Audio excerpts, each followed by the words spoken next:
also on the fence. There's lots of great ways to have the conversation, but please have the conversation.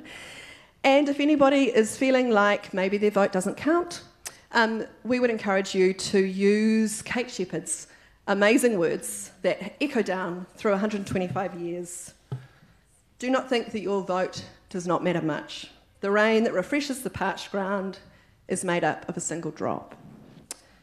It's time to welcome our amazing host, Megan Whelan, and our panel onto the stage. We're going to be going live stream soon. We've got some technical stuff that we need to work out before we do that, but please now join me in welcoming our amazing crew onto the stage. Thank you.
Well, hello. Hopefully you can hear me. There we go.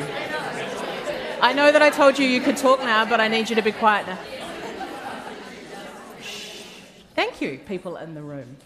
Welcome to the City Gallery in Wellington, wherever you are joining us, whether you are in the room with us or you're watching us on any of 3 Facebook pages, on YouTube, on rnz.co.nz, or later listening to us on 101 FM. I am Megan Whelan, and we are here to talk about women and politics. As you know, Jacinda Ardern was due to be here, but things changed. Things changed a little bit in the time since we set this panel up. And in a campaign, things change very quickly, but she has sent us a message. Kia ora koutou katoa. This is Jacinda Ardern, the new leader of the New Zealand Labour Party, and I'm so sorry that I cannot be there with you tonight at the ACE Lady Network event. ACE is a totally underutilised word as well, can I add, while I'm here, alongside RAD. I'm hoping to bring that and many other things back to New Zealand politics. But I did want to just say, I'm sorry I couldn't be there because I was so looking forward to this event, but I'm leaving you in the very capable hands of Kiri Tapu Allen, who, in my very humble opinion, is going to be someone who'll change the world. We just need to start by putting her in New Zealand Parliament this election. In fact, one of the things that I feel most proud about for this upcoming election is the fact that we have the chance to make sure that half of the Labour caucus is made up of women. And the fact that it's taken us a little while is a shame, obviously, but the fact that we're there now, I think, is something that we should feel really, really good about. But actually, it's not just about women in Parliament for the sake of it. It's about the change that they can create. It's about Parliament representing New Zealand and looking like New Zealand. And it's about the fact that maybe, just maybe, there is a future for women in politics that isn't about our gender, that's just about the values that we bring, the ideas that we have, and our competency in politics. I think in the last 3 weeks, I've probably had a few issues being thrown around that I probably otherwise wouldn't have faced had I not been this particular gender. But I'm absolutely determined that this is not going to be an election about that instead it's going to be an election about ideas, about hope, and about change. Thank you so much for joining, though, this conversation tonight, and I hope you go away feeling inspired about what's possible and inspired by the wonderful woman you see in front of you. Thanks again. So,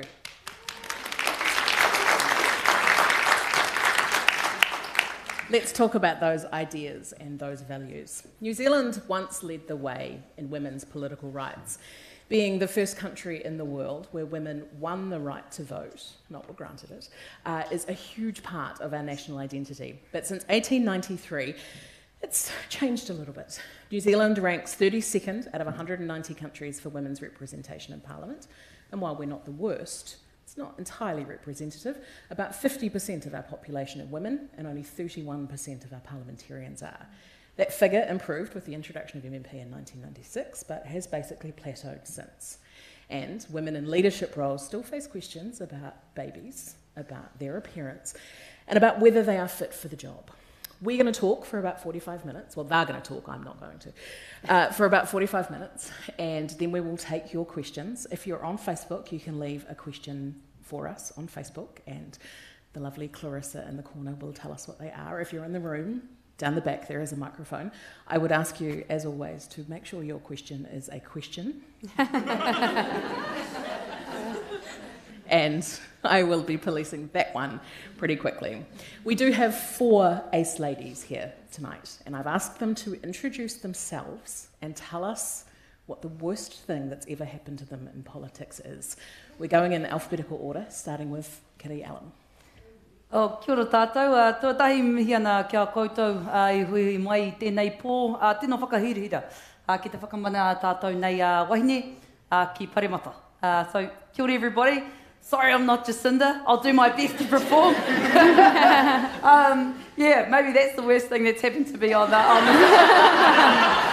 but my name's Kitty, or Kitty Tapu Allen. I'm Labour's East Coast candidate, and but really, probably just 2 days ago, I sat with a papa, a father, who had lost his son 1 year ago in a forestry accident. The next day, after they commemorated his 1 year anniversary, that papa lost his nephew, same age, same industry, up there in Te Araroa. So right now, I'm thinking of the whānau of Piripi Bartlett, who is, he's lying in state in Te Araroa. And it's these types of stories, you know, I'm about to be a mum. You think about your kids going off to school or going off to mahi and not coming home. So for those families that are working up in those industries up in my area, there's a lot of kids that aren't coming home. So that's just sitting close with me tonight. Kia ora tātou. Julianne Genter. Kia ora, my name's Julianne Genter. I'm a Member of Parliament for the Green Party. I was first elected 5.5 years ago at the end of 2011, somewhat to my surprise. As you can hear, I'm not originally from New Zealand. I'm an immigrant. I was born in the United States, and I came to New Zealand about almost 12 years ago, and I didn't expect to get into politics. And to answer your question, so I was thinking about this, what's the worst thing that has happened to me as a woman in politics? And I had thought there weren't that many examples of times when I've faced discrimination. I'm actually quite a privileged person. But 2 weeks and 1 day ago, my co-leader, Mitiria Ture, made the decision to resign as co-leader and to pull herself from the list. And that was incredibly emotional for me. I definitely was backing her 100%, and I was really moved by the authenticity of her story and the bravery with which she told it in the final few weeks of her time as co-leader of the Green Party. And the following day, I was approached by media on my way into Parliament, asking me if I was planning to stand for co-leader. And I really just wanted to shut that down because I was still a bit emotional and upset about what had happened to Mitiria, and I definitely didn't want a story about who's going to be the next co-leader of the Greens, because we're not even going to consider that for almost a year. and I'm really focused on the election. So I let a little bit of emotion show in my response to the gallery, particularly when they asked me the question the second time. And the next day, Duncan Garner, I don't know, do any of you watch the AM show? I don't think many people do. But I've read a little bit about it on the internet now, and Mark Richardson and Duncan Garner had a whole piece about how aggro I was, and it was unbelievably sexist. It was just, so that might be the worst thing that's happened to me as a woman in politics. We'll endeavour to keep it not angry tonight. I should mention a thing about women in politics. Due on Sunday? Yep. New baby coming on Sunday. A very dear friend of mine is due on Tuesday, and 36 weeks pregnant. So at any point, one of the three of us could just bolt out the door. One of you is just going to have to step up and take my place if it's me. I hope that's okay. Holly Walker. Ngā mihi nui kia koutou tēnā koutou katoa, ko Holly Walker ahau, no pita oni ahau. And I am the recovering politician on the panel tonight. I'm speaking from a very different place, I think, from these guys who are in the thick of that campaign, whereas I'm winding down and preparing for a very different kind of Labour victory. But thinking back to my time in Parliament, I was elected with Julianne, so I'm a former Green Party Member of Parliament. I was elected in 2011 and served a 3-year term, but left Parliament at the 2014 election after having had a baby, my first baby, during that term of Parliament, and just finding basically that it was too hard to combine those care responsibilities with the professional responsibilities of an MP, and I'm sure we'll talk about that during the panel. Probably the worst thing that happened to me during that time was that I once had a panic attack whilst speaking to a public forum in Nelson, where I had thought that it was the kind of event that I could basically wing it, and realised when I arrived that I was the keynote speaker and expected to speak for 40 minutes to dinner guests, and I had a piece of paper with about 5 bullet points on it in front of me, which I got through in about 10 minutes, and then my vision started to blur, my heart started to race. I felt like I might faint, and I had to say, I'm not feeling very well. I think I just need to sit down for a minute. Someone moved me over to a couch like this and stuck my feet up in the air and fanned my face, and a doctor in the audience came and took my blood pressure. It was incredibly embarrassing, but it did use up most of the allocated time. So by the end, I was able to get back up and do the Q&A at the end and slink back to my motel room. So that was probably the worst thing that ever happened to me. Somebody needs to try that in a bill reading in the house. Good Nicola Willis. Yeah. Kia ora everybody, I'm Nicola Willis and I'm Nationals candidate here in the fantastic electorate of Wellington Central. Go Wellington. And look, I'd first just like to say how wonderful it is to be in a room full of women. It's brilliant. I sit on a lot of, and men, but I sit on a lot of panels where there are, up to 10 of us, and I'm the sole female candidate. So it's nice to have the proportions mixed up a little, and welcome to all the men. So I think one of the worst things that's happened to me in politics so far was when I went to a public meeting where there were lots of people, and we do that all the time, and often people disagree and it gets pretty robust. And that's fine, we love that, we're politicians. But someone got up, a woman got up and she said to me various words which amounted to calling into question my skills as a mother. I have 4 children, because I had a different view on a policy than she did. And she thought that meant that I couldn't possibly be a good mother. And actually, I'm tough, but that hurt. Sorry, that was a bit of a bum note. I promise I've got so many positive things to say. By the time you go home, you'll be feeling good about women in politics. We are going to finish with the best things that have ever happened to them. So we're going to send you out of here, hopefully, on a slightly more positive note. Yeah, okay, you've got 45 minutes to talk about that. Last week, Radio New Zealand, Nicola, I'm going to throw this one straight back at you. Radio New Zealand reported that 450,000 eligible New Zealanders are not yet on the electoral roll. The printed roll closed yesterday. More than half of that 450,000 is under 30, according to the Electoral Commission.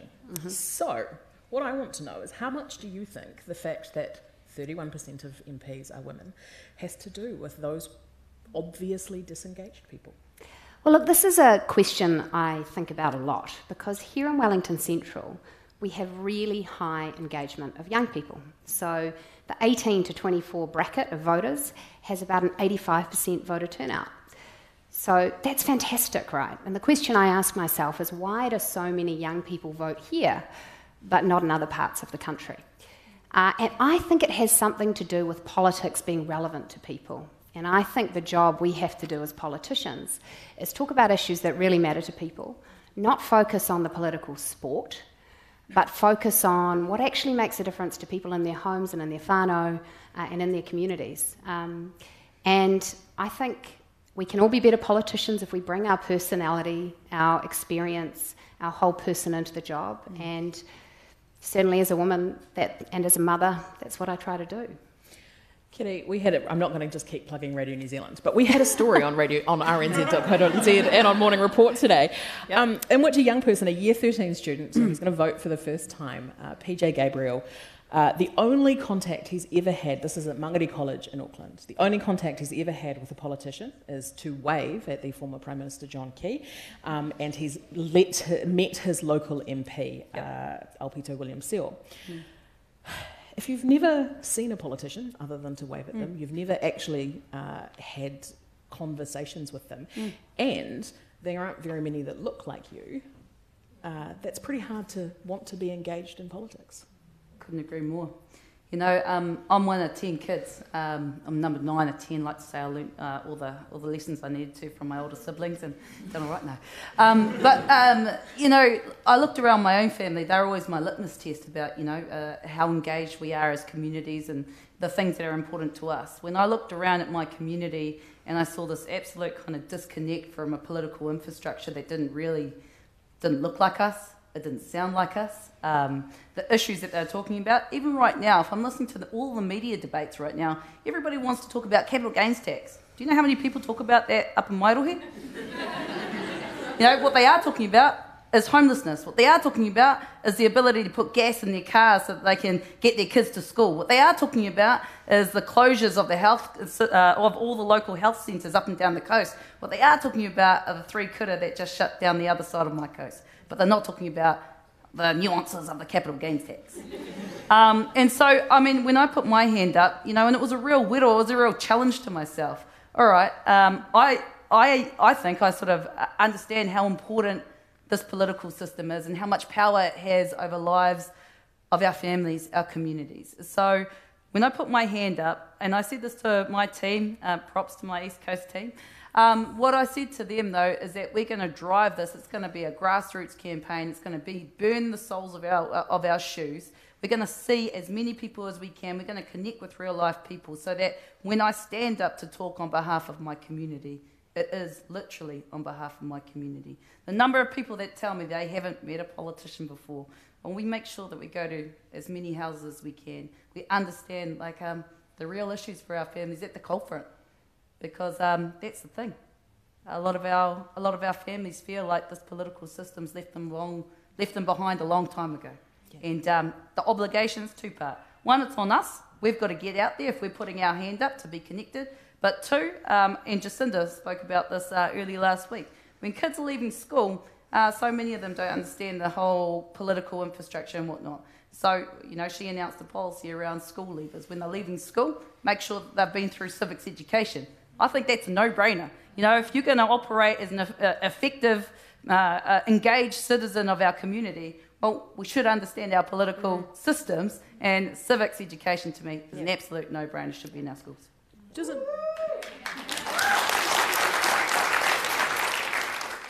it matter? Should we worry about those 435,000 people? Yeah, absolutely. Why? I think democracy only really works when everybody's engaged. I mean, that's the whole principle of it. And I think that when people have thought about politics, it's not surprising that they don't feel it's relevant to them, because it looks like a bunch of people in a room, mostly male, mostly older, mostly white, having a fight, and that really turns a lot of people off. Like, they're just not that, it's not them. And there's a couple of ways, I think, like practical ways we can help this. Now, part of the problem, like in terms of people meeting politicians, I saw that Winston Peters wants to reduce the number of MPs. I think this idea that politicians are leeching off the taxpayer is a really harmful one to democracy, because if there's only 120 of us and there's 4.5 million New Zealanders, it's actually a mathematical impossibility for all of us to get around and talk to them.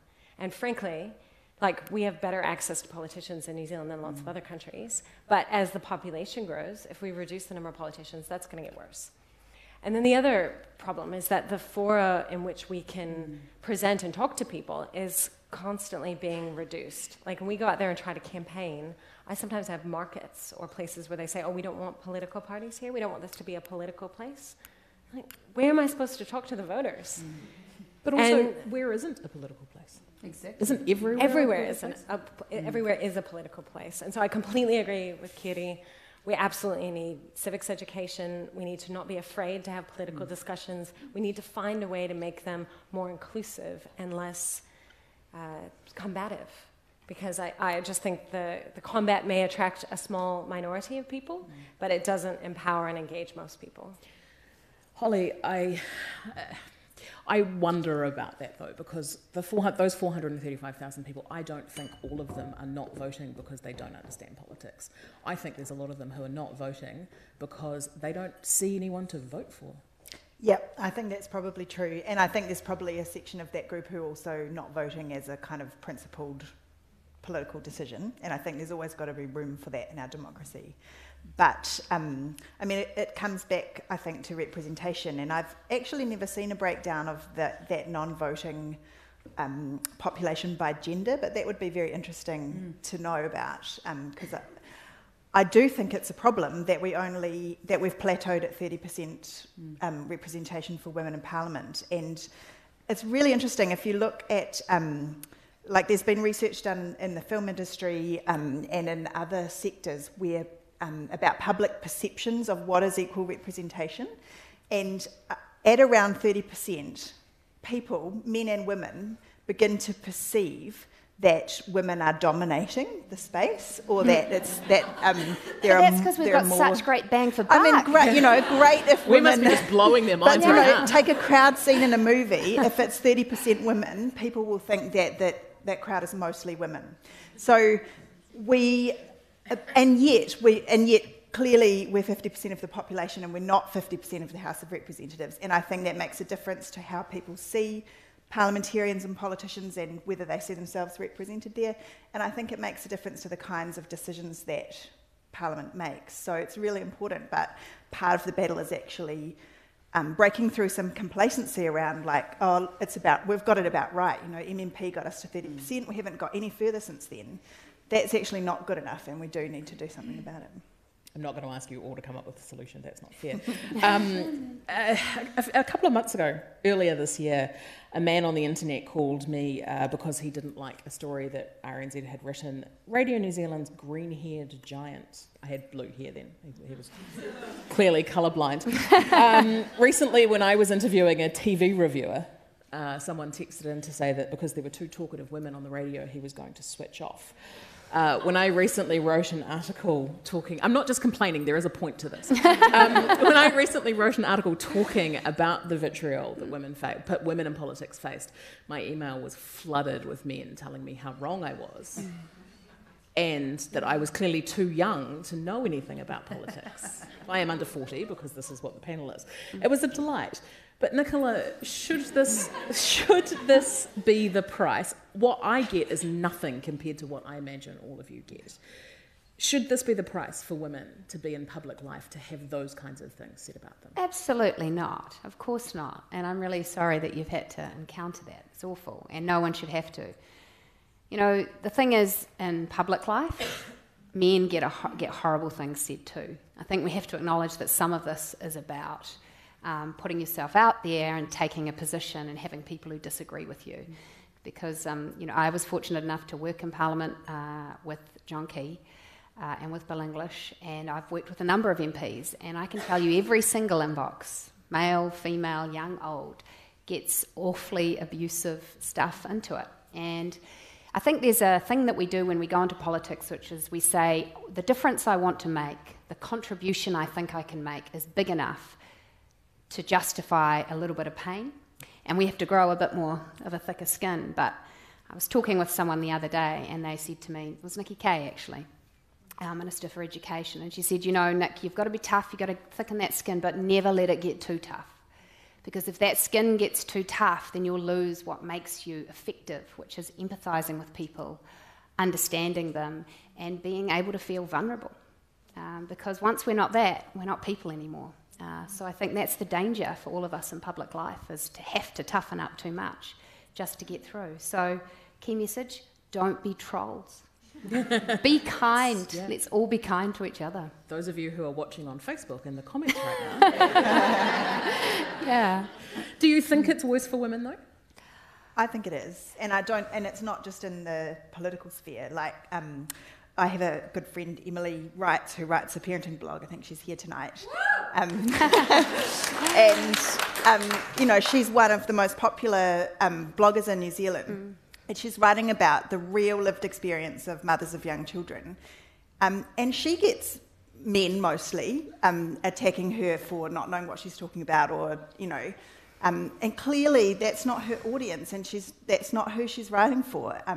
But it's something that women who put themselves into the public sphere have to put up with, and it's not fair. And you shouldn't, I agree to a certain extent, you do have to develop a thick skin. It's just one of the realities of being in the public space, but it puts a lot of people off. And if we're thinking about what are the barriers to more women in public life, one of them is people look at the abuse that women take in these public positions, and they say, that is not for me. And that's why we don't have greater representation. So, I don't even know where to begin with the solutions to that, but I do think there's a particularly gendered aspect to it that does put women off from even seeking to engage in those spaces. You mentioned, Kitty, the challenge of doing that. Was that something that played into your mind, the things people might say to and about you? Oh, look, I think I'm a political newbie, and I don't think he had any idea, really. I didn't, perhaps I was naive, but the actual environment that you're stepping into, it's vitriolic, Every single day I was just saying to the girls, how do you handle the trolls? Because there's just so much abuse targeted at you. And I try to be a pretty good person, but, somebody's always going to find something just to be really ugly about. And, you do have to have a bit of a skin about you, but you don't want to get it too hard because you actually care about people, eh? Mm. But I was talking to my father-in-law today, and he was saying that he had this guy come around. We live out in a kind of rural area, and he was selling a product, an agricultural product, and he sort of was saying to my father-in-law, who he thought had been on his team, just, that woman, what does she know about running a country? What would she's a girl, And he's talking about Jacinda Ardern, and that woman is an incredibly, articulate, passionate, visionary kind of a woman. And my father-in-law, he didn't want to, upset the cart with the chap, but he came over and he said, did you know what they say about her? It's so bad. And I was like, yeah, it is bad, and it's not right. Here's this woman who's put her hand up, and, she's exceptionally talented and qualified. Even in the cab ride here, I heard about, I don't know if she's old enough to run the country. It's like, Kim, no, so it definitely plays into the way that people see us as politicians, as representatives, the fact that they can just, she's just a girl. Well, she's not a girl, and, we aren't just X, Y, Z. We're putting our hands up to do these roles because we genuinely want to make our country a better place, and because we care about our communities. And there's a lot that gets lost, I think, in those discussions. Apparently, when Rob Muldoon left Parliament and he was asked what was the biggest change he'd seen in his time, he said, all these women, and there were 8 women in Parliament. Infiltrating all these women. That sort of is the thing that strikes me, Gillian, is if you're constantly being told that you're just a girl, that you can't do the job, that you get, or a lot of the messages that you get are negative or mean or trolls or any of those things, it must make it quite difficult to know which questions, which emails to respond to, which ones are genuine people who need your help or want to know something. I don't find it that difficult, and I'm very I'm very liberal with using the mute function on Twitter. Like, as soon as I can see someone only has a few followers and they're clearly a troll, I'll mute them.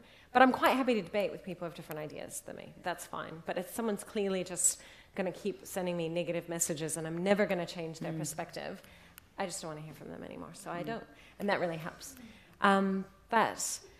I think the more disturbing thing to me is more about how some of these attitudes can be normalized in mainstream media, and coming back to that AM show and the way that they're treating women politicians and sort of putting them down or denigrating them for their responses, for having a strong response, like, whatever, calm your organic farm down or whatever it was Duncan said. Like, I think that's more harmful to society as a whole.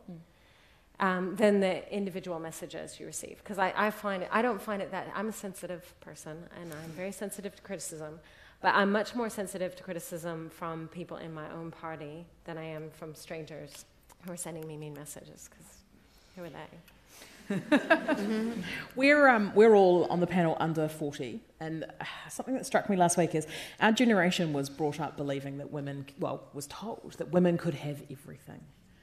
I just want to see how many people in the room nod to that. We could have a career, we could have a family, we could have a beautiful dog, we could have beautiful dog. All I want is a dog. Me too. I want a dog. I travel too much. I was going to say a beautiful house and a dog, but let's face it, all I really want is the dog. A beautiful house and a dog, we can have everything. And it seems to have become, since my mother's generation to my generation, sort of painfully obvious, Holly, I'm going to throw this straight at you, that we can't have everything. How do we make it possible for women to have more of what they want without sacrificing the other things that they want?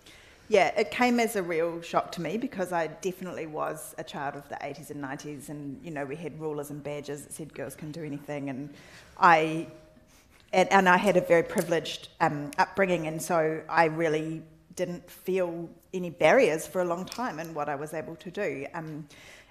And of course I had to work hard for lots of things, and it took hard work to get to Parliament at age 29, but in many ways it felt like there was a succession of things, and that was kind of the natural order of my life. And then I had a child while I was in Parliament, and I had assumed that because everything else had kind of come relatively smoothly, that I would be really good at that as well, and that I would just seamlessly incorporate a baby into my professional life, and with good childcare and a supportive partner, that was going to be no big deal.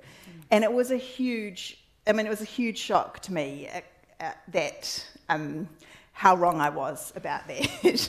And I had a really difficult time. I had postnatal anxiety very badly, although I didn't realise that for a long time. My partner became unwell, and suddenly I had these care responsibilities, which everybody has at some point.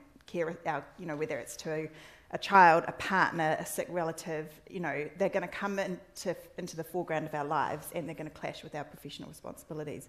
And we're still in a situation where, at the moment, women bear the brunt of those care responsibilities, and they bear the majority of domestic decision making. And so having it all means having that professional career and footing it with the boys, as well as carrying all of that extra domestic load on top of that. And frankly, why would we want to do that? It's really hellish and unpleasant, and no men are doing that. I mean, some are, but very few. And so I think what needs to happen is a redefinition of what it all is, and that includes more time to spend with family. It includes an acknowledgement of the value of care work. It includes both or all genders actually sharing those care responsibilities, and it being normalised for both partners to take time out of the workforce or to work flexibly. My partner did take some time as the primary carer, and he found it really weird. Like, he got weird looks in the coffee groups, and because it's really unusual for a father to be the primary carer. And so I think we need to not only think about how we can get more women into these spaces, but also how we can change the expectations of what's normal. I looked for some statistics on this, and other than a survey by a toilet cleaner company, I couldn't find very many.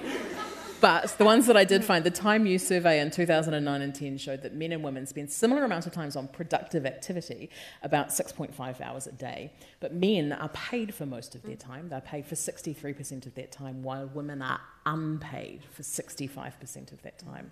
Nicola, I don't want to sort of talk about the pretend we're in a job interview here at all, but you have 4 children. I don't understand how you get dressed in the morning, let alone, have lovely makeup and spend all your time doing what you do. Well, believe you me, sometimes when I get dressed in the morning, there's baby sick down the back. So, don't think I'm perfect at all. Look, I have 4 children. That's right. They're 7, 6, 4, and almost 2. And I can do it because I've got incredible support.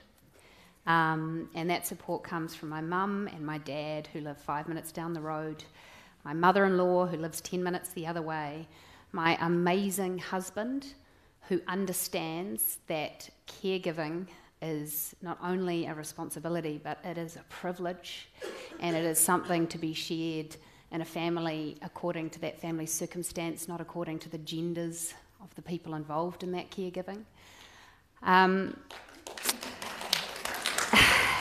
And so really, it's not about me.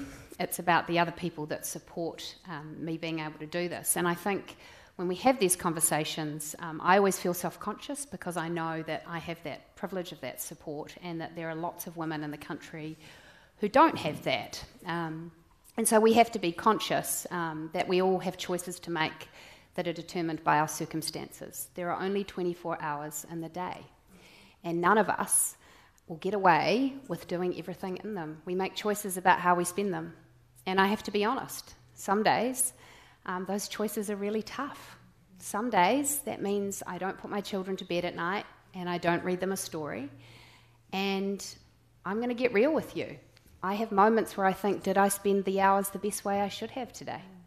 I'm in this because I want to make a difference for the future of the country, and I believe that my children will be proud of the difference I make for other children. But I have moments of doubt. Yeah. Do you all have moments of doubt? Oh, yeah. Yeah, definitely. And I don't even have kids. I have many moments of doubt. There's no way in hell I would have considered having a baby my first term in Parliament, because I just thought, there's no way I can handle it. I feel like this is quite a good counselling session for you. Kitty, it's all right because the baby's going to come before you get elected. Oh, that's right. Yeah. That makes all the difference. Yeah. You've got 3 weeks. If you're elected, you've got 3 weeks to prepare. Yeah, it's going to be fine. Awesome timing. It's going to be great. Like on that moments of doubt, I was just with some friends over the last couple of days. One of my friends, an exceptional mum, like 3 kids, locking down the family, being a boss, being a professional woman, etc., etc. And I said to her, oh my goodness, I'm really, really scared I'm not going to be able to be a good mum with this new political journey. So I think I just really want to acknowledge, I know that you put out that book, Holly, and I know that I was too scared to read it. I didn't want to know what you said about that. I put it off for a little while. I'll put that over there. I've got no idea what it's like to be a mum. I've got no idea what it's like to be a mum in politics, but I am extremely nervous about it. I come from a proud whānau. Kids are, my mum, I'm married to a woman, and in my family, about 99% of the people didn't care I was married to a girl, but what they did want to know was where we're having kids. We're very much focused on the next generation, and surely with 9 siblings. Yeah, well, they've gotten the grandkids at that point. Yeah, runs in the genes. Mum's one of 11. But I think for me, the big challenge, and I talk a lot with my partner about this. We're both extremely apprehensive about. She's an amazing lawyer, and she's trying to lock down her career. And I look around all my cohort of peers, incredible women trying to be mums, trying to struggle with or grapple with being exceptional professional women. And there's a couple of things that strikes me about this time. For us, it was really important that we had whānau around us, so we moved home. We moved back to the East Coast. We lived down here. We knew that we couldn't do it by ourselves. not be the parent. Yeah, I mean, look, I still have no idea what it's like to be a mum, but I just knew that we couldn't do it by ourselves. That'll be fine. Yeah. But You'll two, be great. you know, You'll be great. I'm really strong on the sisterhood. And, you know, I went through university and stuff with a whole group of amazing women who are all going through the same things, trying to have it all, knowing it's really freaking hard. And we support each other exceptionally, you know, and there's actually a generation of older women, particularly Māori women, just above us who might have gone through and they had their kids, maybe single-handedly, and they got their hands on our shoulder. So it's okay, and they're helping to guide us. So I think that intergenerational relationship with amongst your peers, your cohort, that's really important, and whānau for us is really important. Kia ora. Yeah, and can I just bring this back, because I think this is what is missing in our public policy right now, is the concept that it actually takes a village. And we are all in this together. And you know, what you said, the stats on women doing productive work, but a lot of it is unpaid, I think demonstrates just how much we need to rethink how we envisage what the economy is. The economy is not some separate machine tended to by the high priestess men called economists. Like, that's not a thing. It's actually just the way that all of us spend our time. The economy is made up of people and natural resources, and we spend our time and energy, and we trade things, and we make things happen. And a lot of what's going on that makes human society and civilization work is not paid work, and that doesn't mean it doesn't have value, incredible value. It's what enables the rest of the economy, and you know, that is so well represented by money and business. And so we need to fundamentally rethink this as a society and provide people and families with the resources they need so that they can be their best. Nicola, that child, 18-year-old, I say child, 18-year-old, that I mentioned right at the very beginning, who's about to go and cast their vote but has never seen a politician, what would you say to that child, that young person, or any other young person, to encourage them to go and vote?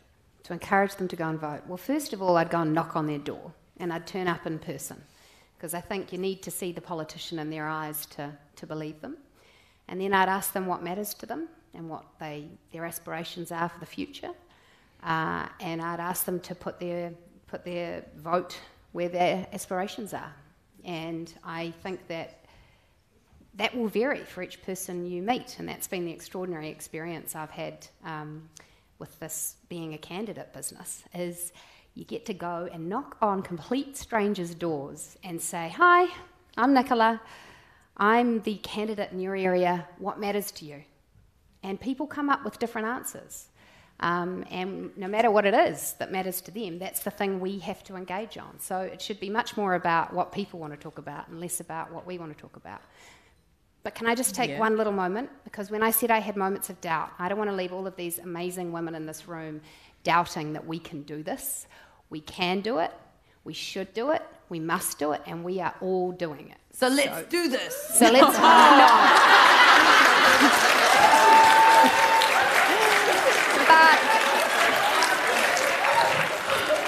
But we don't need to tax it to do it. There we go, we had Okay, all right. We do need to tax it. I need to tax. Absolutely. All right. What we want to do, to go back to your slightly previous point, is to hear from you now. Not to hear from the people on the panel, though we will hear from the people on the panel, obviously. I was going to talk about the gender wage gap, but we didn't get to that, so maybe someone has a question about that, although, you know, we've been here for, 75% of the time, so maybe we should all just leave. If you have a question in the room, head up to the microphone at the back. I am going to remind you, please have a question, not a statement. If it's a statement, I'm going to cut you off, and I'm going to give Steve a signal to turn that microphone off. Clarissa, the lovely Clarissa, do you have a question from Facebook to start with? You know what? There's a whole lot of comments and no questions. But I have a question. Julie, your statement that we're all in this together, in your experience, how do women treat other women in New Zealand politics, and how can we work better together on issues? Well, yeah, that's interesting that you raised that. I actually think that women can be a little bit hard on each other at times, but probably not as hard as we are on ourselves. Yeah. And if there's one thing I think driving negative critical behavior that brings other people down or discourages people, whether it's trolls on the internet who are mainly, really lonely men, or horrible journalists, or whether it's women in your own caucus who are maybe feeling a little bit threatened, whatever it is. I mean, fundamentally, it's people not having compassion for themselves. I think if we could start by having compassion for ourselves, it makes it a lot easier to have the right to do that, to practice that compassion, to have compassion for others. And I think that is what is going to get us through this century if humans can figure out how to not be so hard on themselves, and then they won't be so hard on others. And even if we disagree, we can find a way to talk about it and solve our problems together. Does anyone else want to? My reflection from my time in Parliament was that I think things are a little bit the wrong way around, in that behind the scenes, in the select committee rooms when they're not in public session, in the lobbies of the House, in Copperfields. In the green room before we came down. In the green room before we came down, people are friendly. There are a lot of friendships, and mostly there are exceptions to that, of course, but a lot of the time, particularly with women, across the House, people are very friendly and kind to each other. And then often when we're in question time or, the public, we're suddenly in a public sphere, things become more personal, more combative. And, we know that that's a lot of what puts many members of the public off politics. So if we could somehow find a way to, I'm saying we, I'm no longer a politician, but if those who are in politics could find a way to show that side of collaboration, compassion, kindness, that happens behind the scenes to the public, I think people would be really encouraged to see that that's possible and that does happen. And Nicola, you mentioned you worked in the Prime Minister's office. You will have seen that kind of collaboration all the time. Yeah, absolutely, and that's what I often remind people. Actually, Labor and National vote the same way on a significant proportion of legislation. On select committees, people from all sides of Parliament come up with amendments to bills to make them better. The reason we have a House of Representatives is so that a variety of views can be represented and brought to the table. And actually, the basis of a democracy is that you have that contest of ideas. It makes for better decision making. And ultimately, the party that represents the most people's views gets to lead that government. Or the coalition. Or lead that coalition. The coalition comes to a compromise. Yes. In proper MMP countries, it's not necessarily the largest party, it's a whole lot of smaller parties, which I actually think leads to much more stable and better outcomes because it represents a lot more people in We've the had pretty stable government this on. past 9 years. Okay, up the back, we have a question. Hi. My question, following on for some of the comments.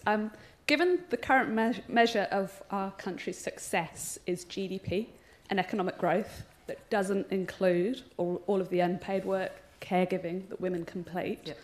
What are your views, what's the panel's views on shifting to a measure that recognises it, like GPI, well-being, etc.? Yeah, we have to do it.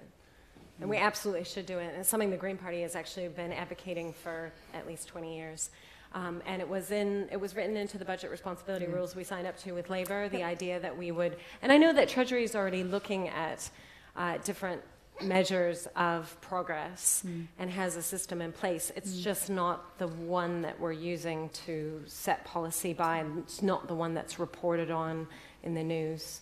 I mean, I do disagree with that, with the premise. We don't just measure GDP. The national government has set a whole lot of better public service targets, which are things like how many children are participating in early childhood education, how many people have been treated for diseases, how many people are getting hospital operations. So we measure all sorts of things about the performance of our country, and so we should. I don't think there's just one measure right now. How do we? I'd reject that. How do we measure that unpaid labour, though? How do we measure the work that people are doing that they're not getting paid for? Yeah, that's a good question.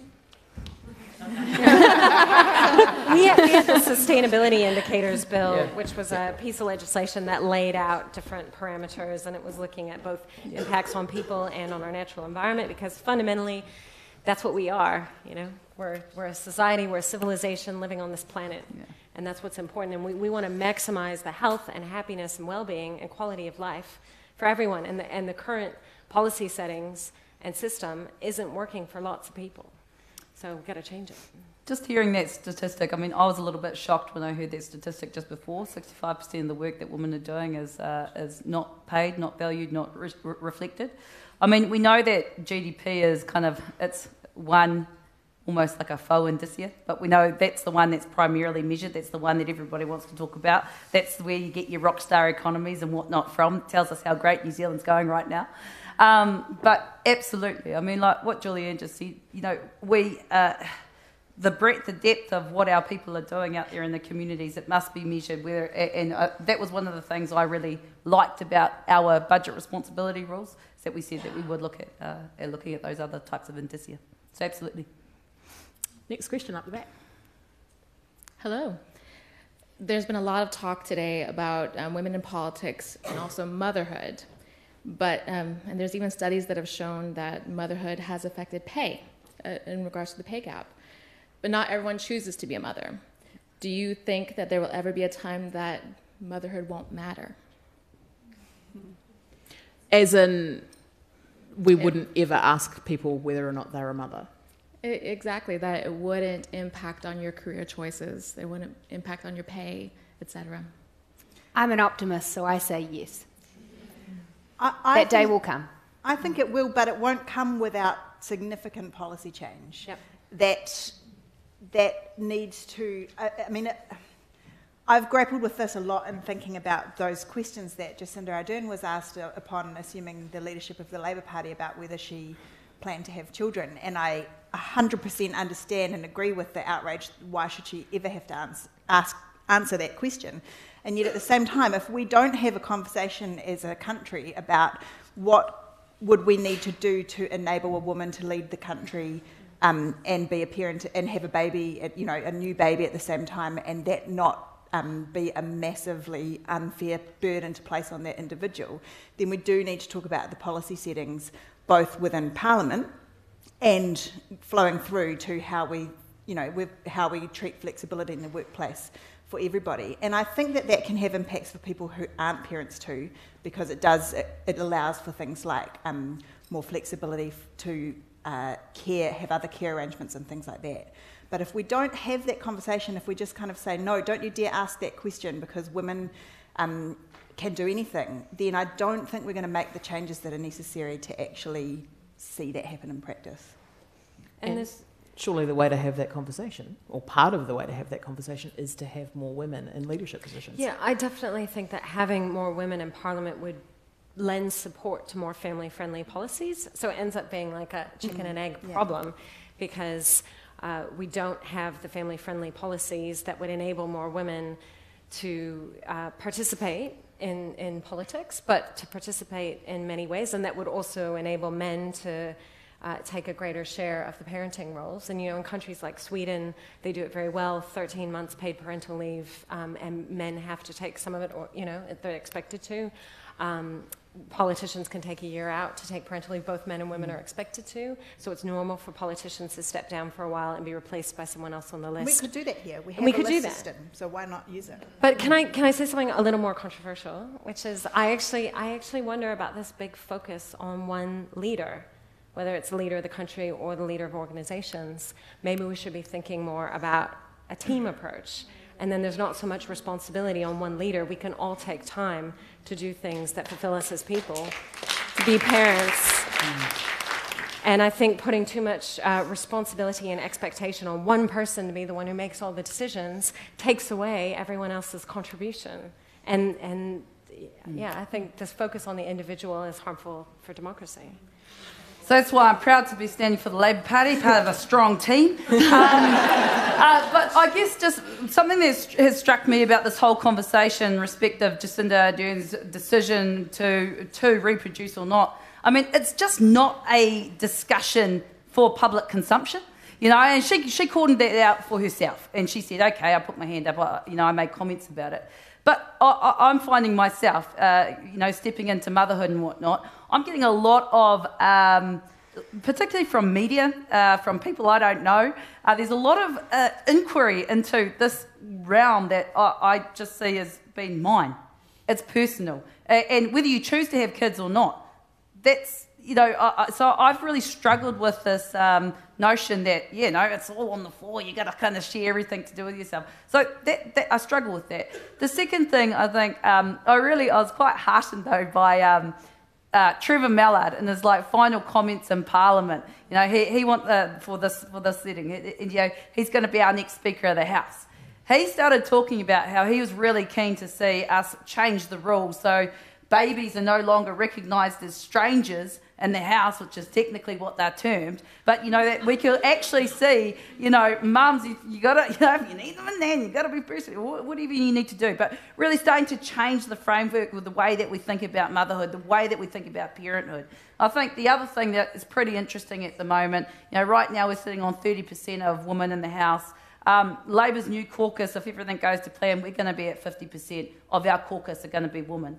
Kamel Sepoloni, she's one of our whips. As soon as the list came out, she found out I was having a baby. First thing she done was get on the phone and said, how can we make this environment family friendly for you, Kiri Tapu? And I was just like, man, that's cool. To be fair to the current Parliament, they have made a lot of progress. Annette King was on Breakfast TV the other day saying that the place had changed so much from when she was there. And in fact, the standing orders, which are the rules of Parliament and how it works, have just been reviewed. And there's a section in there, you can Google it, about how to make Parliament more family friendly. And it explicitly sets out that, you can breastfeed or bottle feed in the house if you've got a young infant. The house sitting sessions are managed around the school holidays. A lot of progress has been made because there's a lot of dads and mums in Parliament. And let's not forget the dads. I think that can be the challenge in this conversation. And so that's happened. We now have 18 weeks paid parental leave, not 14 weeks. There's flexibility to share that between mums and dads. We're seeing a lot more flexible working happening around the country. I feel like we are making really good progress. Things are better now than when I was born, when my mother was in the press gallery at Parliament. And, I look at the photos of her in that press gallery and there were very few women. You look at the press gallery now, the people who are writing the stories, there's lots of women. Yes. It's a better place.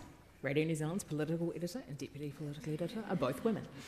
Next question up the back, probably last question. Oh, great, thanks. So I am what you might call an aspirational Kiwi, so I can't vote yet.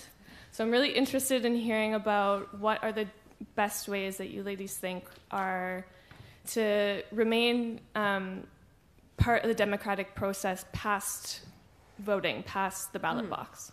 Oh, it's so much more than just voting, actually. How long have you been here for? A year and a half. Cool. How long do you have to be here for to vote? Permanent resident. You have to be a resident and lived here for a year. Working on it. Cool.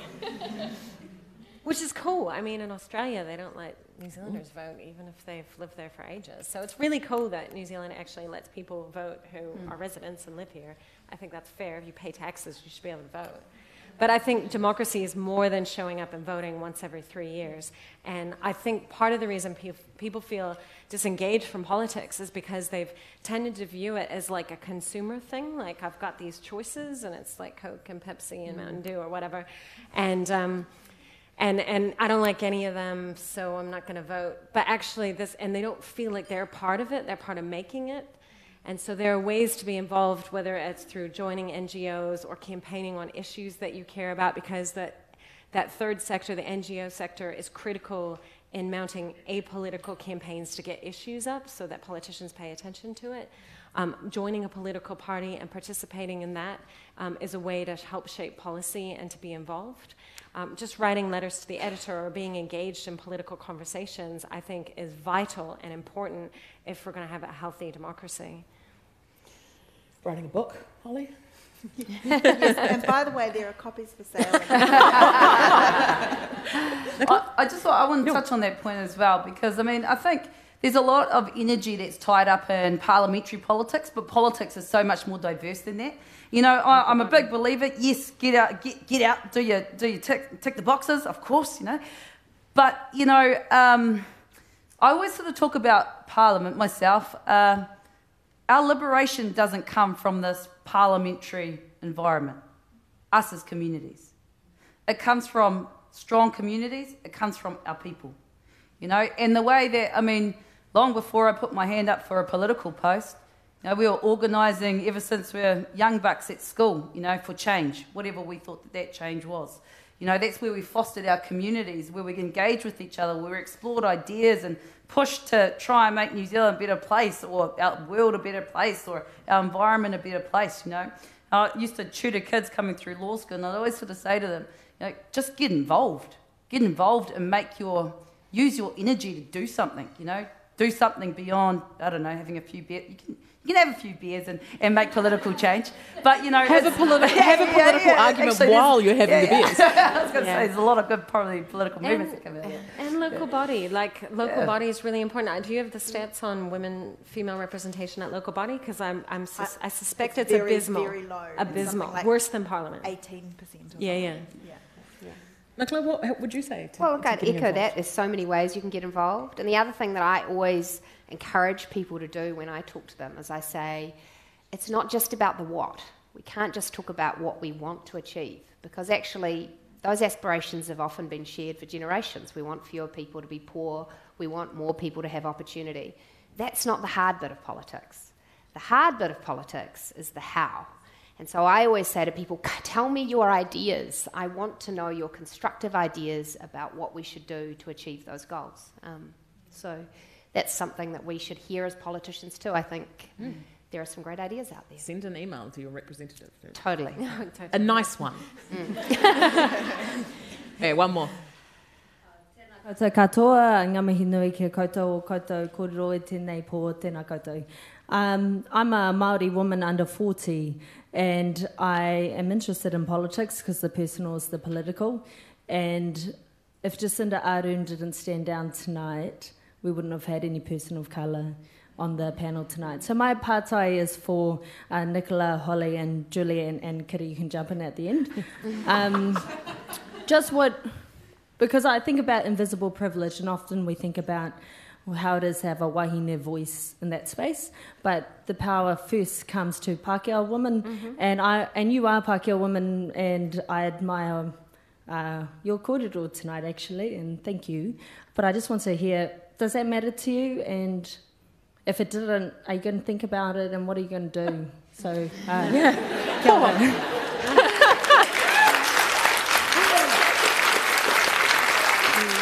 That was a question, but it was about four. It absolutely matters to me. Yeah. And you know, I guess the hard part for me is I don't know the best way as a Pākehā woman to empower women of colour.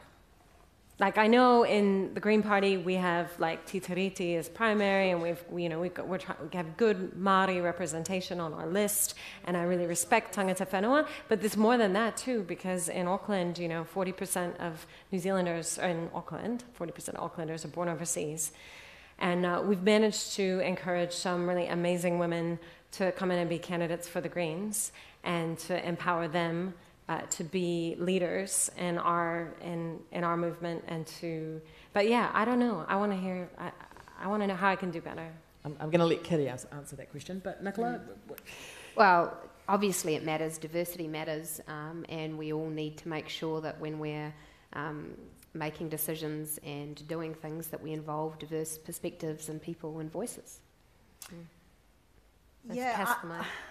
It 100% matters to me, and no longer being in politics or in Parliament, I'm thinking about how I do that in my own life. Because I'm very concerned that actually we're at risk of growing apart and not knowing how to talk to each other in our communities. So if our schools are segregated by decile, by ethnicity, and our kids grow up not knowing kids who are different from them, then how can we pulled together as a community when we're increasingly segregated.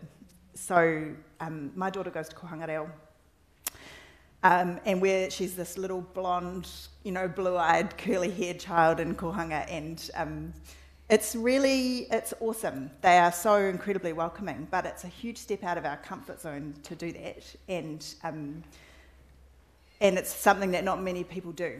So I think we have to be really careful as Pākehā women in the public sphere about sort of speaking for and to Māori women and women of colour and women of different ethnicities. I think what we need to do more is get to know each other, listen, and make space for those voices. So not wanting to speak for or to or well, over. On behalf of every marginalised woman in the country, I think, for myself, for myself, and I've got my own privileges, and I witness my own silences in my communities. So I've got to be really cognizant of the privileged positions I hold and where I hold them. And I think one of the things I think is so important, particularly from our allies, is knowing when to step in, but knowing when to step out and create spaces for people to step up. So that's a challenge for all of us to do. Well, thank you so much for joining us, all of you. What it is now is over to all of you. The people on these couches can do so much, but the rest of you can also do so much. Thank you to the City Gallery in Wellington for hosting us, to our partners, the Ace Lady Network and the Spin-Off. We will continue this conversation, I have absolutely no doubt, on Facebook and over the next 4 weeks. And you know exactly what to do in 4 weeks. Thank you very much. Party Vote National. Got